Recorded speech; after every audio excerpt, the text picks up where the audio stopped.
So we've been getting asked a bit about fly casting and the main principles of it. Try and learn how to cast properly first, instead of like getting into bad habits and stuff like that. This makes it hard to break those old habits. So one expression that you'll quite often hear is 2 to 10, and that's a traditional trout style of casting. And what it refers to is if that's 12 o'clock straight above us, 10 o'clock, 2 o'clock, that's where your hand stops sudden like that, and that forms the loop to carry the fly line. Okay, so what it means is, so 2 to 10, right? So a little bit of line up there, 2 o'clock, 10 o'clock. Another thing that you'll find really important to learn is what they call a double haul. Double haul is my left hand pulls away from my right hand and then follows it up. Right, so as I come back, and all I'm doing by doing that is I'm accelerating the fly line. Right, so it's just accelerating the fly line, so you're getting more line speed. So you're basically doubling it by using your left hand. Okay, so 2 to 10, right, so 2 to 10, alright, that forms the loop, and then double haul. So double haul, pull away, follow it up, pull away, follow it up, and that's really all it is. So another important thing to remember, because the fly casting is the hardest bit, catching the fish is secondary. It's being able to make a good cast that's the most important bit. Being able to make a good back cast leads up to the grounding for a good forward cast. So when you're casting, you need a good back cast. The other thing you got to wait for is for the fly line to lay out flat behind me. So it's got to lay out flat, otherwise you'll do what they call crack it, which is the same principle as a whip. You'll crack the fly off the end of it. Right, so if the fly line's still rolling out like that and I come forward while it's still laying out behind me, it accelerates it and cracks the fly off the end. So if you watch the rod tip, as I go back, all of a sudden the weight will transfer onto the rod, and you can actually see the rod start to bend back like that. That means that the fly line's laid out flat.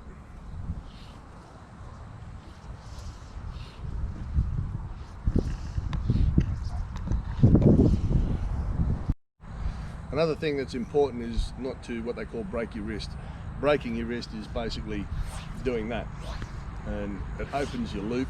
Instead of having this nice tight loop like that, it opens your loop right up, catches in the wind and collapses your fly.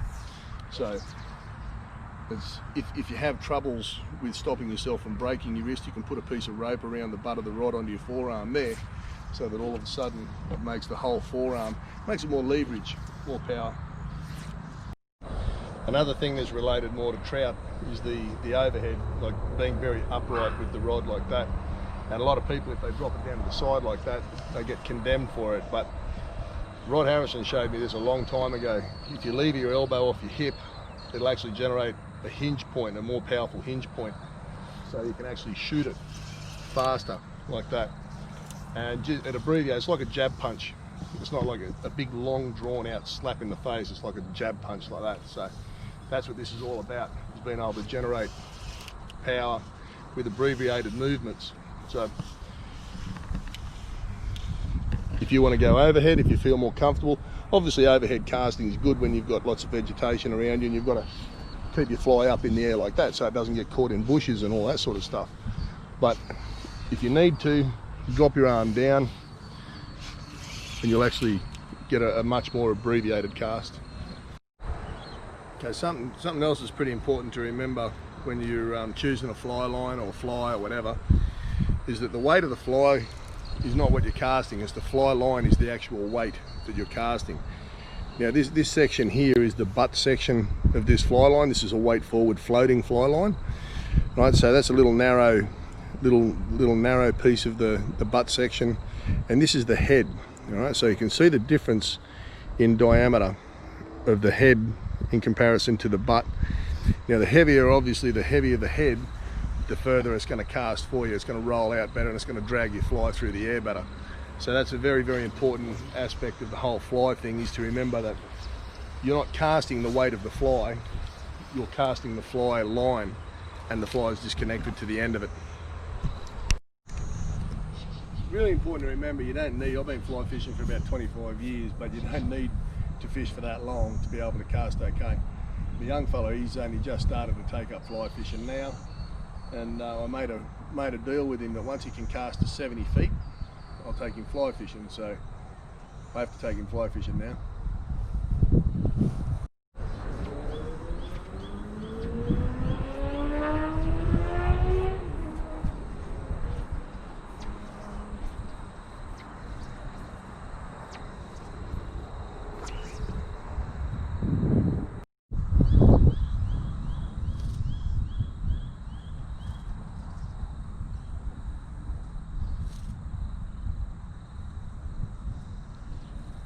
Go back further.